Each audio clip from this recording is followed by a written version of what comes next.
first part of the four-spoked wheel is to keep them in their pain. And I do that. Hi everyone. So this actually was originally a talk. This video you're looking at now was originally a talk I gave on Upwork as part of their expert panel on captivating clients through storytelling and communication. So I gave this around December. That's me. And with another host, Oscar Gilmore, and he's what's called a narrative designer. So if you want to see the full recording, you can actually watch it on Upwork. And learn more about captivating clients as well as narrative design and how that works with captivating clients and storytelling. But the only thing about it is a lot of you complained that my volume was a little low and that I went a little bit too fast in the original presentation, which you can watch on Upwork. So I decided that I would re-upload the presentation and I would redo everything and explain everything as well and talk maybe just a little bit slower so that you can keep up. So do have your little notepad out and take some notes as you go along, and also make sure, if you want to, I really appreciate it actually, leave some comments or questions below in the comment section, and feel free to ask any questions if something was perhaps maybe a little bit unclear for you. It would be my pleasure to answer those questions. So here is, don't look there, here is my presentation. So we're going to get it started again.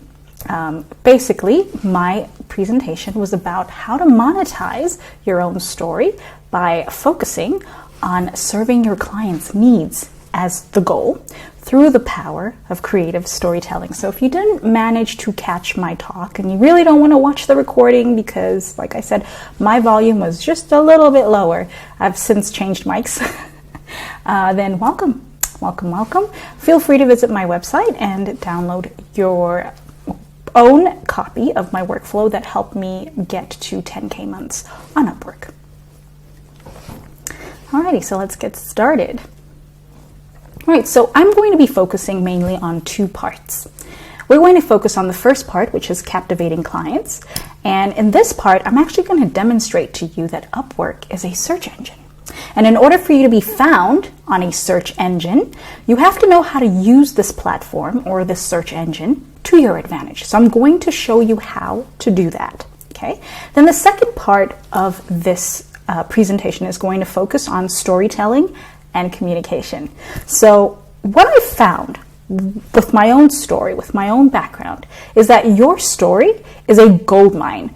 And I'm not just talking about when things are going well or your highlight reel. Even your bloopers or your challenges can be something that you can use to leverage and keep your clients' attention. And I'm going to show you some examples and explain why those examples work, using, of course, copywriting, which is what I was brought on board for, and the power of psychology, because I'm actually a forensic investigator. Believe it or not, I am a lawyer, so I'm going to be sharing a few little hacks with you to show you why it works and why it's worked for me. And if you're really nosy, you may have noticed that it really has worked. You may have noticed the social proof at the beginning of this presentation, but I hope you weren't looking at my Upwork profile. Basically, the key takeaway that I want you to focus on as you're watching this video, and you can rewind it or pause it as many times as you need to. But the key point is that we're going to be working on your personal brand to get your ideal clients. We're going to be using the power of weaving a story to get your ideal clients into your funnel on Upwork through the power of the algorithm and storytelling. So the point is, you're in good hands when you're here. So remember, you can pause, rewind, fast forward at any point. This is YouTube. So let's get started. Now, the very first part that we're going to be looking at is captivating clients, or basically how to get your ideal client's attention through the power of Upwork's algorithm. Right? And it only takes a few tweaks to your Upwork profile. So if you already have been on the platform and you've set everything up and you've taken readiness tests and you've done all those things and you're in it to win it, then I'm going to show you where you can optimize first to immediately start doing better with the algorithm. And it literally only takes a few tweaks for your profile to become what I like to call sticky, meaning the algorithm pushes your profile to your ideal clients when they're looking for someone. So This is going to allow you to start getting invited to projects and not just having to submit proposals. So, because submitting proposals costs you connects, right? So we want you to, even while you're sleeping, start getting invited to projects that are related to a problem that you solve without you having to spend any connects. In fact, you receive connects in some instances. All right, so here's where I would like you to optimize first. Feel free to pause right here if you'd like to. Number one, your title. Remember, it's not about what you can do for the client, but rather what the client is looking for. Now, I could say, I make your legal problems go away, but the clients wouldn't understand the problems that I'm trying to solve. They'd be looking for a lawyer, right? So someone who has lawyer in their title would probably do better than me with getting pushed by the algorithm. And then the next part that you want to optimize will be your overview. Now, the overview is pretty long, right? However, the very first 6 lines of your full overview on Upwork are what people see first, right? Before they select read more.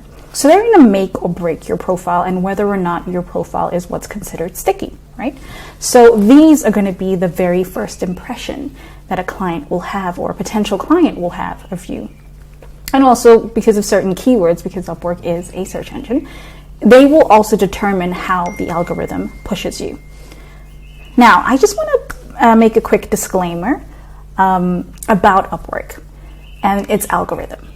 Nobody, just like Google, just like YouTube, just like any other platform that has search as a feature and a function, nobody really knows how these algorithms work, right?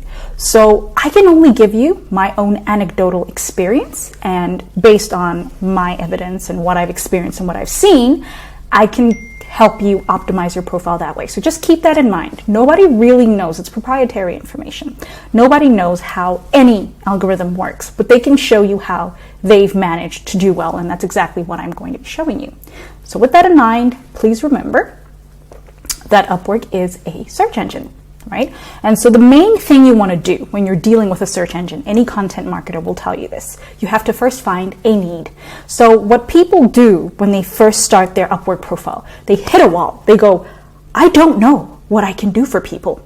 So instead of spending hours, instead of spending hours trying to figure out what your niche is, and that's the whole what I can do for so-and-so to help them XYZ so that they can ABC, that's fine and dandy when you're creating a story brand.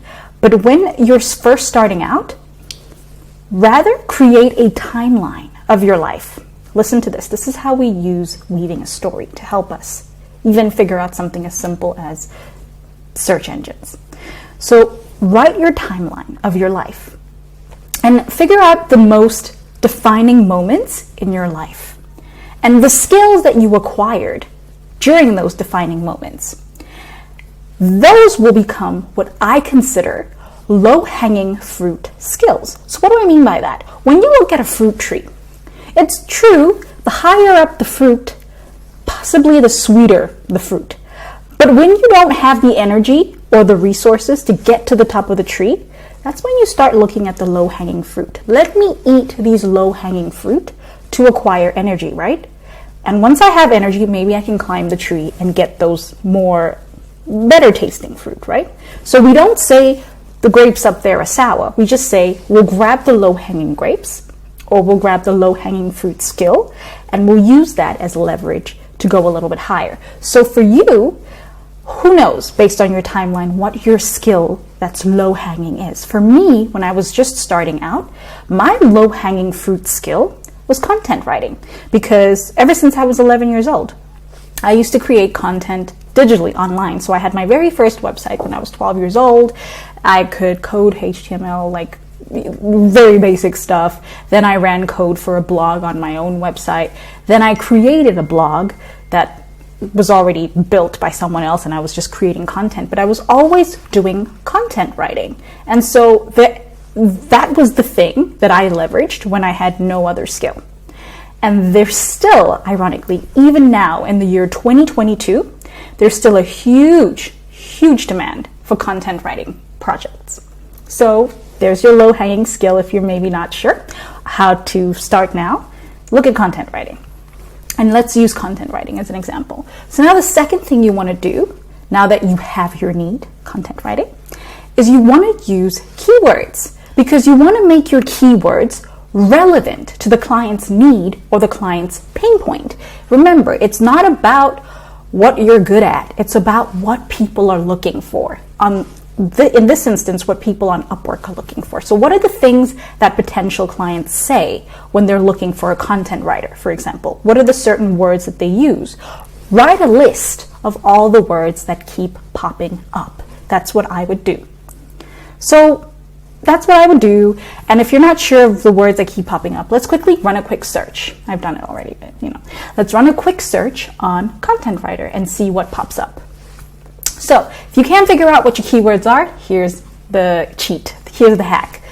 Let's type in content writer in the search bar and look at the search results. So these are the first two search results that I got posted 3 hours ago, but it's an interesting job, so it gets featured, and posted 9 minutes ago. Now, look at the tags under every single post. This area here, these tags have a gray background, right? Look at them. These tags, article writing, blog writing, etc., these are your keywords. So now, if you don't know what keywords to use in your title and as well in your overview, guess what? The market's already done the work for you. The client has actually done all the work for you by adding in these tags. And now you know what words you're going to use. So how do we use these words?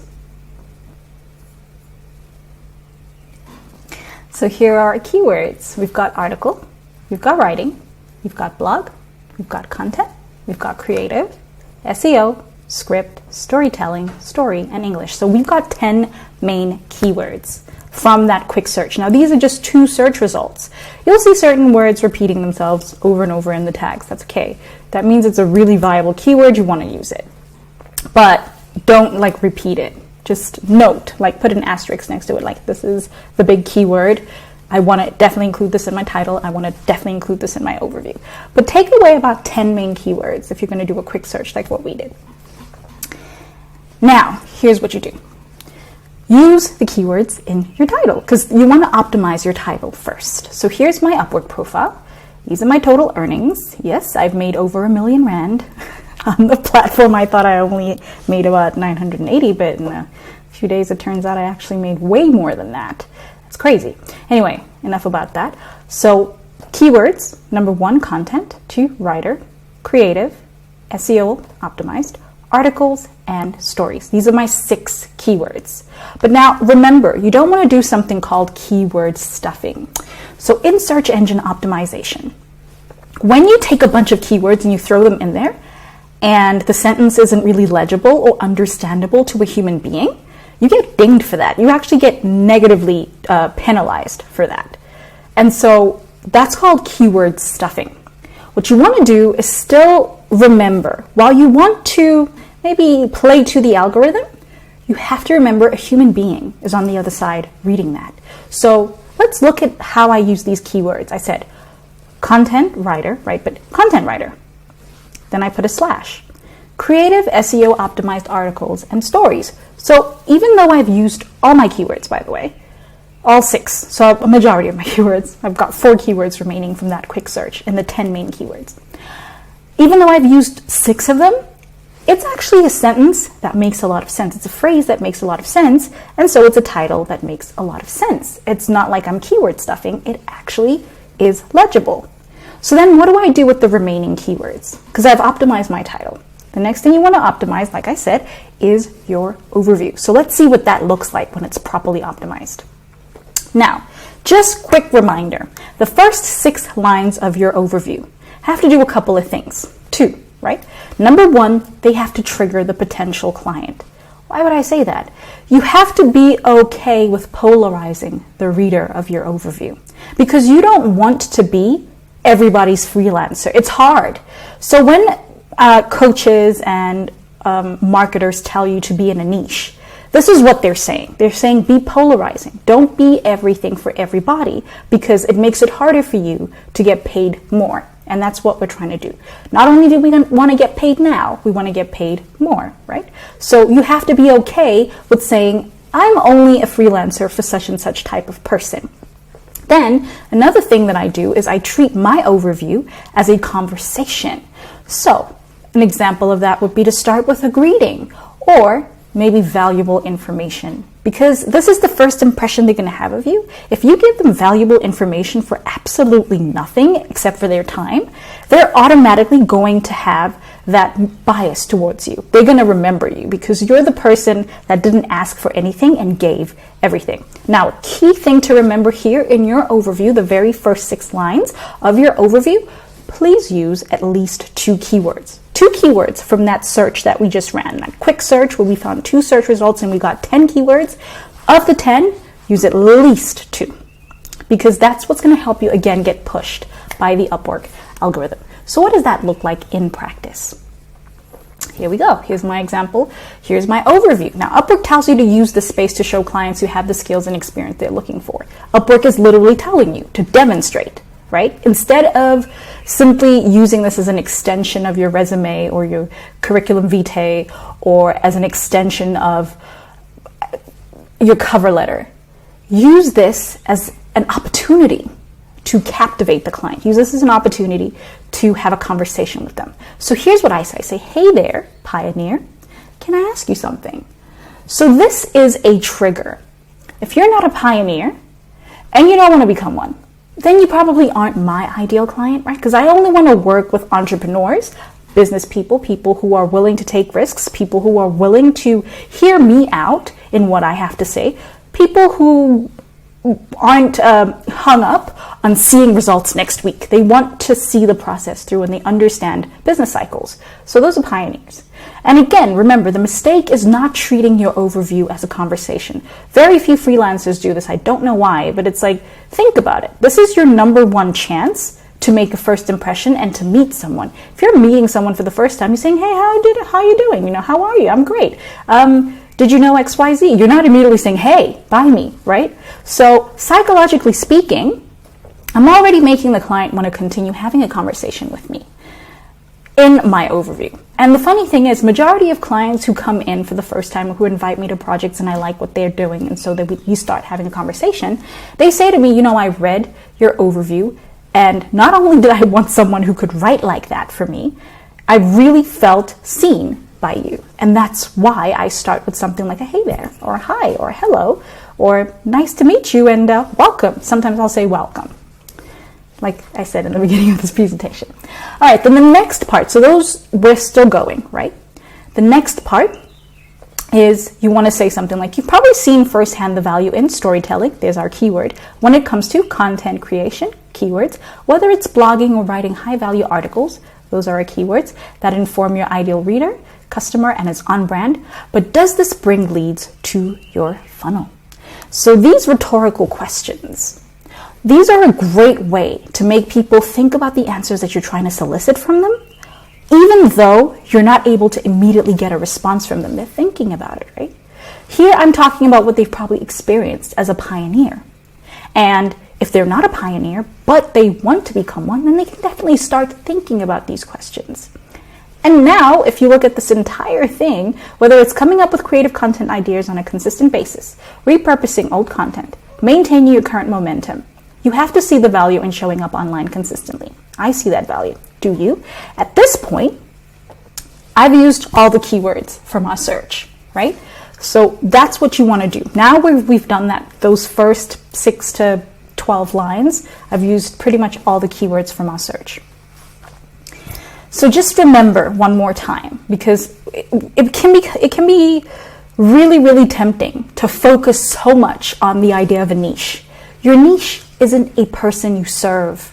It's a problem you solve. So think about the problem you want to solve, and that's who you are for now, until you have more energy or more skills to grab the higher fruit. For now, think of the soft skill that you have, the low-hanging fruit skill that you have, that you can use to solve a problem or to take the client out of their pain point and give them a solution, or to solve toothache, if you want to put it that way. So then now that we have optimized, right, the very first parts of your profile, and the algorithm is now pushing you to clients when they're searching for a specific type of freelancer. Now you want to keep their attention, right? So let's make it worth their while, even if they choose someone else, but they won't choose someone else because now you have a personality, right? So let's see what that looks like in practice. Now, I need you to remember something. There are four, if you look at communication and storytelling as a wheel, there are 4 spokes in this wheel. So the very first part is you want to remember they came to you for a toothache. And as they're reading what you have to say, they might maybe forget that they had a toothache. So you want to just remind them one more time that they have a toothache. So you want to keep them in their pain. So this is where you're going to continue from those 6 to 12 lines. You want to continue on with your overview by keeping the client just, a sufficient amount of pain for them to be memorable or to make yourself memorable. Then you want to still continue. If you use more than 2 search results, you will see that there's way more than 10 keywords for your industry or for your low-hanging fruit skill. So if you have more than 10 keywords, this is a great way to utilize them while still telling a valuable story, which is a story, basically a valuable story, is a story that leaves your reader richer for having stuck around, because this overview is a story. And a lot of clients don't have time to do a whole lot of reading of a lot of freelance profiles. So the fact that they stuck around and they read what you have to say, let's give them something worth their while for that. Then the third part, the penultimate part, will be demonstrating your abilities. Even Upwork tells you to do that. Trust is earned, right? And if you can earn a piece of their trust in your overview, why not? So instead of telling the reader, your potential client, what you can do, talk about a past project that was successful, or think of something creative that can demonstrate your abilities. Then leave them with some social proof and your story if you want to. So this is the fourth and the last part to creating a compelling story. Centering your reader is the key. Center your reader and put yourself last in your own story. Sounds weird, but they're coming to you for a solution to a problem. So they need to know that you can actually do the work. So you center them, you center their problem, and you put yourself last. And that's why social proof and your story will be the last part of storytelling and communication. So here's what it looks like practically. The first part of the 4-spoked wheel is to keep them in their pain. And I do that. So if you're not sure about that, we're still carrying on from what we said when we were optimizing. Now we're doing storytelling, right? So if you're not sure about that, think about this for a second. Are you confident that your website, your blog, your social media, your e-commerce site, all of it provides some kind of free value for your customers? So researchers say that negative emotions, these, are you confident? I don't know. These trigger fear and sadness, right? And so this fear and sadness triggers a part of your brain that's linked to memories. And so these emotionally charged memories are preserved in a much greater detail than happy memories, crazy, or neutral memories. So by asking these painful rhetorical questions, are you confident, provides free value, you're basically making yourself memorable to your ideal client. But you have to be careful, right? Because when you keep asking these rhetorical questions, and it's an interrogation, of course, it can come off as being a little bit preachy. And that's when you want to shift gears from all that fear that's sprinkled in there to solutions. Because we're not fear-mongering. They're here for a solution. We have to give them that. So I say, okay, think of me as the voice in your head or the great idea you have in the shower. Yeah, that great idea that seems to slip through your fingers by the time you put your shoes on and are heading out the door, that one. So that's how I take them out of fear now and I put them into solution. I quite literally tell them, I am that thought, that brilliant idea you had that slips through your fingers, right? Now, the second part of the wheel is to utilize the keywords. If you had more than 10 but less than 20 keywords for your skill, this is where you throw them in. You're not keyword stuffing again. It still has to be legible. But the great thing about this part is that you still can prime them with information about why you're qualified to interrogate them so far. As I said, all those rhetorical questions are an interrogation. So it's important to demonstrate in as much as you're priming. So you're going to prime now at this point to tell them why you're qualified to ask all those rhetorical questions. And I said, I have extensive experience writing on behalf of entrepreneurs due to my commercial law and commercial crimes investigation background, and I know where to toe the line. So then I throw in all the remaining keywords right here. I say memo, explainer video script, press release, email marketing campaign, content marketing strategy. Those are massive keywords. They're very important. So now I am priming them with my qualification. I'm also throwing in additional keywords so the algorithm is still pushing me for those other jobs that aren't related to content writer only. So, creating an explainer video script, or drafting a memo, or writing a press release, or email marketing campaigns, or content marketing strategies. They're not necessarily related to content writer, but they're ancillary. When we ran the search, they were tags, so they're ancillary skills, and you want to throw them in. And now we're getting to the important part. You want to try to demonstrate, right? So here we go. Demonstrate your skill. People say that video content is starting to replace written content, but they're wrong. They are wrong, because before I created this presentation, I had to write it down first. So written content is the cornerstone, the foundation of any other content you will create. And then I talk more about why content writing is still important. Then I say a background like mine is hard to find, and now it's 100% at your disposal. So the one thing you'll see here is that there is a lot of wordplay. And the thing is, that's how you demonstrate your skill. If a content writer doesn't know how to use double entendres and metaphors and do a lot of wordplay, then they're probably not that good, right? And still, if you look at it, especially the green part, we're giving away free information about the role that content still plays overall in the digital content ecosystem. And so the client is like, yeah, I'm right. I really do need a content writer. I don't need a videographer. I don't need this or that. I don't need to start paying for Facebook ads. I need a content writer. And then the fourth part and the final part is social proof and your story. So for me, I like social proof more than my story. I think it must be apparent by now.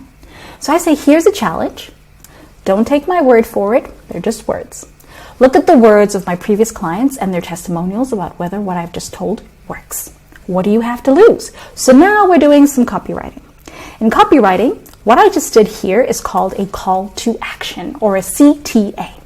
Now, I'm also throwing in that rhetorical question, what do you have to lose? Because I want the potential client to continue having a conversation with me. And so when they reach out to me, they're like, I don't really think I have a lot to lose working with you, or yeah, I have some questions. A lot of them do actually follow up with, I have some questions, or would you like to have a quick chat, or would you like to have a meeting, or can we schedule something? And that's usually how the conversation continues. So look at that. 4 steps, easy breezy. And the result of captivating the algorithm, or the result of optimizing your profile properly, is this. You get a congrats. You've been invited to submit a proposal. You get this as a notification on the Upwork app. If you have it on your phone, please do that. And then you also have it as an email notification if you don't respond to it within, I believe, 2 minutes. So then you will receive, hello, Balising. I'm part of Upwork Enterprise Services team, and I discovered your profile while looking to help fill a role for one of our clients. Voila. See? And this is from a senior talent sourcer on Upwork. So the algorithm pushed me for a specific skill, and so the talent sourcer reached out to me, and probably reached out to a bunch of other freelancers who were able to optimize their profile enough, or understood enough of the principles I'm sharing with you today, that they were able to get pushed by the algorithm. Now, it's not just the algorithm you captivate, right? You want to captivate the client. That's the whole point of this.